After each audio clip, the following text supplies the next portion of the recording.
দুর্গাপুজো শেষ হয়ে গিয়ে মনটা একটু ভারাক্রান্ত হয়েছিল। তাতে কি হয়েছে, কালী পুজোতে বিশেষ দুই মানুষকে কিন্তু পেয়ে গিয়েছে, তাতে মনটা আরো অনেকটাই বেশ আনন্দে ভরে উঠেছে। আমাদের সকলের সামনে এখন উপস্থিত হয়েছেন সুকান্ত স্যার এবং সোহিনী ম্যাম। গতকাল 3.5 নম্বর মোড় ক্লাবে হীরক জয়ন্তী উপলক্ষে শুভ উদ্বোধন ছিল। যেমন সুন্দর আলোক সজ্জায় চারিদিকটা সেজে উঠেছে, তেমনই সুন্দর ঢাকে তালে দুর্দান্ত একটি সন্ধে কিন্তু সকলে মিলে কাটিয়েছি। চলো তাহলে এবারে আর কথা না বাড়িয়ে আমরা একে একে দেখে নিই। ওনাদের সংবর্ধনা দেওয়া হবে, সঙ্গে ফিতে কাটা হবে, এছাড়াও মঙ্গলদীপ জ্বালানো হবে, সঙ্গে রয়েছে খুদেদের দুর্দান্ত সব পারফরমেন্স। তাহলে চলো একে একে আমরা সকলে মিলে সবটা উপভোগ করি। হাতে একবার জোরে করতালি চেয়ে নিচ্ছি। আমরা তুলে দিচ্ছি তার হাতে একটি ছোট্ট উপহার। সিনেমাওয়ালা দুর্গা সহায় আগন্তুক।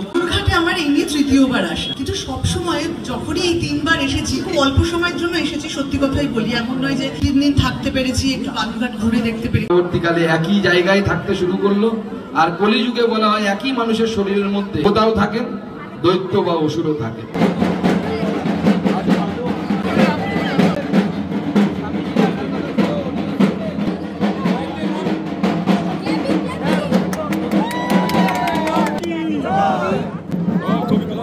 আশা করি ব্লগটি সকলেরই ভালো লেগেছে। আজ তাহলে আসি, দেখা হচ্ছে নতুন ব্লগে।